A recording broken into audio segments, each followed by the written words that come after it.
Welcome to Revathi சமையல். இன்னைக்கு நம்ம ரேவதி சமையல்ல எல்லாருக்கும் பிடிச்ச ஆரஞ்சு லட்டு எப்படி செய்யறதுன்னு பார்க்கலாம். வாங்க வீடியோக்குள்ள போலாம். ஃபர்ஸ்ட் 200 கிராம் கடலை மாவு எடுத்து வச்சிருக்கேன். இது வந்து ஒரு பவுல்ல மாத்திக்கலாம். ஃபர்ஸ்ட்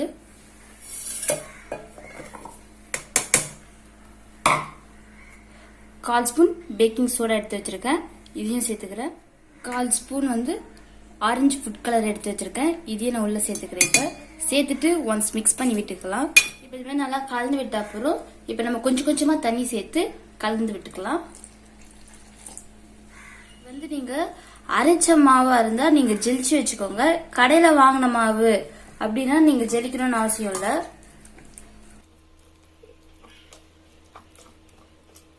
இதுல பாத்தீங்கன்னா கொஞ்சம் கட்டிலாம் இருக்கு. அதெல்லாம் இல்லாம நல்லா கலந்து விட்டுக்கோங்க.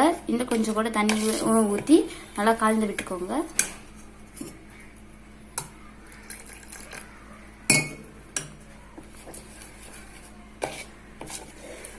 இப்போ பாத்தீங்கன்னா இந்த அளவு நல்லா மாவு கரைச்சி வச்சுக்கோங்க. இதுதான் வந்து நமக்கு கரெக்டான பதம். இது பாருங்க நல்லா ஸ்மூத்தா, எவ்வளவு ஸ்மூத்தா அந்த மாவு போகுது பாருங்க. இந்த அளவு தான் நம்ம கரைச்சி வச்சுக்கணும். இப்ப நம்ம எப்படி லட்டு செய்யலாம்னு பார்க்கலாம். கடாயில வந்து எண்ணெய் காய வச்சிருக்கேன். இது வந்து நம்ம பூந்தி வந்து சுட்டு எடுத்துக்கலாம். இந்த மாதிரி ஒரு ஜெல்லி கரண்டி வந்து எடுத்துக்கோங்க. இதுல வந்து தண்ணி எதுவும் இருக்கக்கூடாது. இது மாதிரி நல்லா சுத்தமா எடுத்து வச்சுக்கோங்க. இப்போ நம்ம மாவு வந்து இது மாதிரி ஊத்திக்கலாம். பாருங்க நம்ம பூந்தி வந்து நல்லா பொங்கி வருது.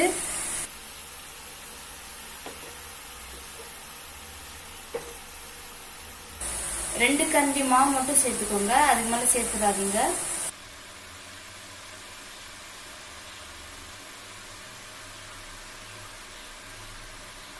இது வந்து இந்த ரொம்ப நேரம் வேகக்கூடாது. ஒரு நிமிஷத்துக்கும் கம்மியா தான் வேகணும். இப்ப நம்ம இதை எடுத்து பூந்தி எடுத்து வேற பிளேட்ல மாத்திடலாம்.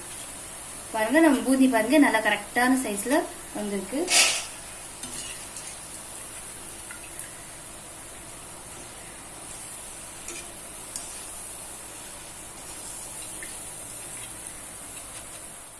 ஒவ்வொரு முறையும் நம்ம வந்து செய்யும் போது இந்த மாதிரி ஜெல்லி கரண்டி வந்து நல்லா கழுவிட்டு தொடச்சி வச்சுக்கோங்க. பக்கத்துல வந்து தண்ணியும் ஒரு டவலும் வச்சுக்கோங்க. இப்ப நம்ம திருப்பியும் நம்ம மாவு ஊத்தி செய்யலாம். அப்பதான் நமக்கு பூந்தி வந்து நல்லா வரும். இதுனா ஷேப் வந்து வேற வேற மாறி மாறி வரும்.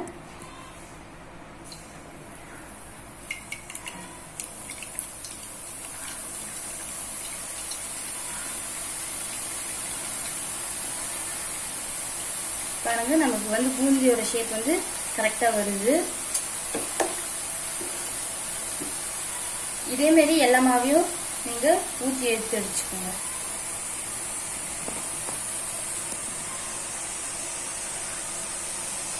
ஒரு டைமுக்கு வந்து 2 கரண்டி மாவு மட்டும் ஊத்துங்க. அப்பதான் நமக்கு கரெக்டா இருக்கும். அதுக்கு மேல ஊத்தாதீங்க.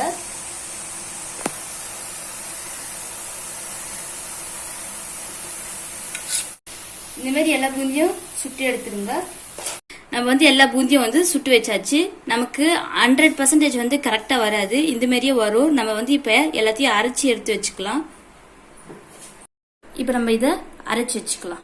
மிக்சியில இது மாதிரி எல்லாத்தையும் நான் அரைச்சி வச்சிருக்கேன். இந்த மாதிரி நல்லா அரைச்சுக்கோங்க. ரொம்ப நைஸா அரைச்சிடாதீங்க.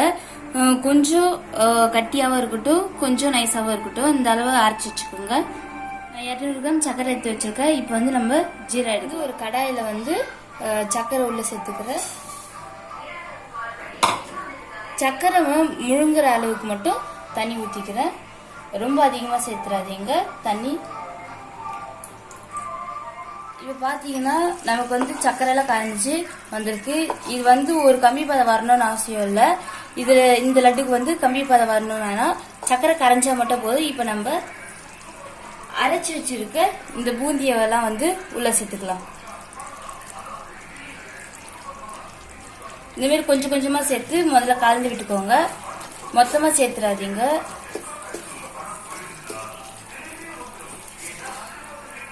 கொஞ்சம் கொஞ்சமா ஆட் பண்ணிக்கோங்க.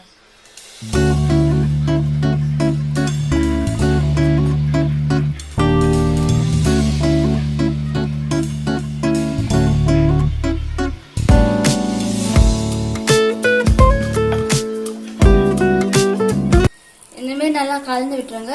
கலந்து விட்ட அப்புறம் இல்ல வறுத்து வச்சிருக்க முந்திரிய உள்ள சேர்த்துருவோம். உள்ளே சேர்த்துட்டு நல்லா கலந்து விட்டுருங்க. இப்போ பார்த்தீங்கன்னா 5 நிமிஷம் ஆயிடுச்சு. இப்போ நமக்கு ஆறிடுச்சு.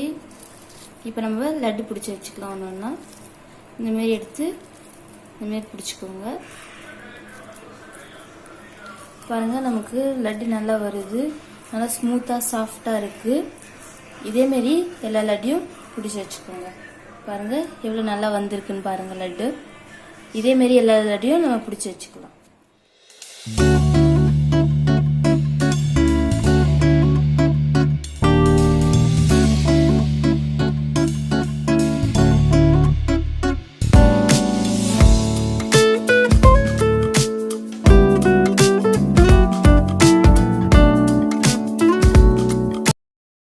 நான் மீடியம் சைஸில் பிடிக்கிறேன். உங்களுக்கு எந்த சைஸ் வேணுமோ அந்த சைஸில் நீங்கள் பிடிச்சி வச்சுக்கோங்க. உங்களுக்கு சின்னதாக வேணும்னா சின்னதாக பிடிச்சிக்கோங்க, பெருசாக வேணும்னா பெருசாக பிடிச்சிக்கோங்க. சூப்பரான சுவையான லட்டு ரெடி. மறக்காம நீங்களும் ட்ரை பண்ணி பாருங்க.